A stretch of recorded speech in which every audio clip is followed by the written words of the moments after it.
చేతులు కాళ్ళు కోల్పోయిన దివ్యాంగులకు కృత్రిమ పరికరాలు అందజేస్తూ వారికి అండగా నిలుస్తున్నారు ప్రొఫెసర్ జయశంకర్ ఫౌండేషన్ సభ్యులు.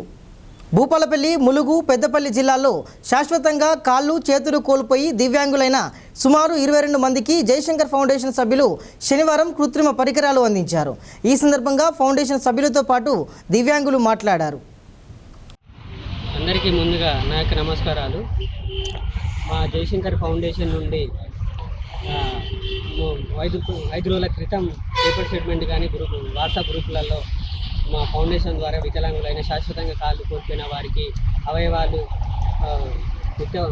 కాళ్ళు కానీ హ్యాండ్ చేతులు కానీ ఫ్రీగా ఇవ్వబడుతుందని వారం రోజుల క్రితం పేపర్ ప్రకటించడం జరిగింది. అదేవిధంగా జయశంకర్ భూపాలపల్లి నుండి 22 మంది రావడం జరిగింది.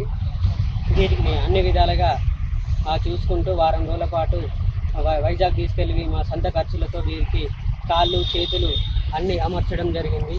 వీళ్ళు ఇంతకుముందుకు కనీసం మంచం మీదకి లేవడానికి కూడా కష్టమయ్యేది. చాలా మేము లైఫ్లో కూడా ఏం చేయలేము, లైఫ్ మాది అయిపోయింది, ఇక మేము ఏం చేయలేము, ఇంకొకరు చనిపోదామని అనుకున్నారు. వీళ్ళ దగ్గర పోయి ఇది కాదు జీవితం, మీకంటూ ఒక లైఫ్ ఉంది, వీళ్ళు ఇంకా భవిష్యత్తులో ముందుకెళ్ళాలనేది ఈ చాలామంది బాధను చూసి మా ఫౌండేషన్ ద్వారా ఏదన్నా చేయాలని ఎన్నో సేవ కార్యక్రమం చేపడుతున్నాం. దాంట్లో ఒకటి దీన్ని తీసుకొని వీళ్ళందరికీ కాళ్ళు చేతులు ఇవ్వడం జరిగింది. పోలియోతో నా కాళ్ళు తీసేశారు. మొత్తం ఇంట్లోనే ఉండేదాన్ని. ఎక్కడికి వెళ్ళాలన్నా అమ్మ నాన్న తీసుకెళ్ళేవారు. ఏం తినాలన్నా ఏదైనా నాకు చాలా ఇబ్బంది ఉండేది. చాలా అంటే చాలా నరకం అనుభవించాను.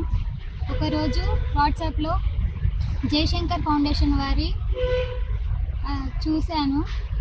వారు ఉచితంగా లెగ్స్ ఇస్తానంటే వారిని నేను కన్సల్ట్ అవుదామని అనుకుంటే వారే వచ్చి కన్సల్ట్ అయ్యి మిమ్మల్ని ఉచితంగా తీసుకెళ్తామని కూడా చెప్పారు.